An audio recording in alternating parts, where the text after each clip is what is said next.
Xeyr. Müəllim, bilirik ki, müsəlmanlara fitrə zəkatını vermək vacibdir. Bəs bu fitrə zəkatı miqdarı nə qədərdir və nə zaman çıxarılmalıdır və ən önəmlisi kimlərə vacibdir? Fitrə zəkatı hər bir müsəlmana vacibdir. Necə ki, Abdullah ibn Amr radiyallahu anhına buyurur ki, deyir Peyğəmbər sallallahu aleyhi və səlləm fitrə zəkatını çıxarmağı hər bir müsəlman kişiyə və qadına, yaşlıya və cavana, azad olan kimsəyə və qul olan kimsəyə fərz etmişdir. Yəni, farada fərz etmişdir, burada artıq niqaş eləmək olmur. Yəni, deyə bilmərik ki, fərz müstəhəb mənasında gəlib, xeyr. Fərz, Peyğəmbər sallallahu aleyhi və səlləm bir şey vacib etsə, fərz etdirsə, bu artıq fərz hökmündədir, yəni vacib hökmündədir və bunu çıxartmaq da vacibdir. Kimə vacibdir? Fitrə zəkatı çıxarmaq üçün var dövlət sahibi olmaq şərt deyil.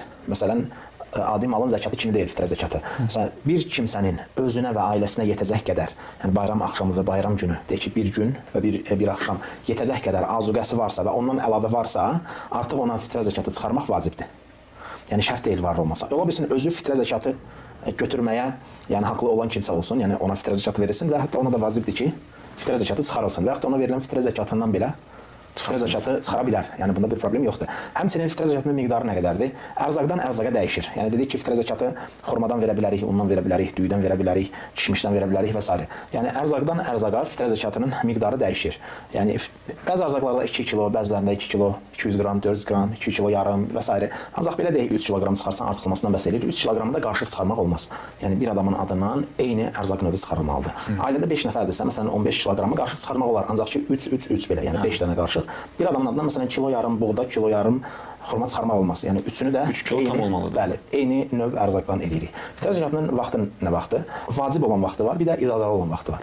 Vacib olan vaxt hansıdır? Ramazanın sonuncu günü günəş batandan sonra, bir də bayram namazına qədər həmin vaxt fitrə zəkatını çıxarmaq artıq vacibdir hər bir müsəlmana. Ancaq ki, ondan əvvəl, yəni bayramdan 1 və yaxud da 2 gün əvvəl də çıxarmaq olar fitrə zəkatını. Bu icazəlidir. Yəni buna icazə verilib ki, bayramdan 1 və yaxud da 2 gün öncə fitrə zəkatı çıxarılsın.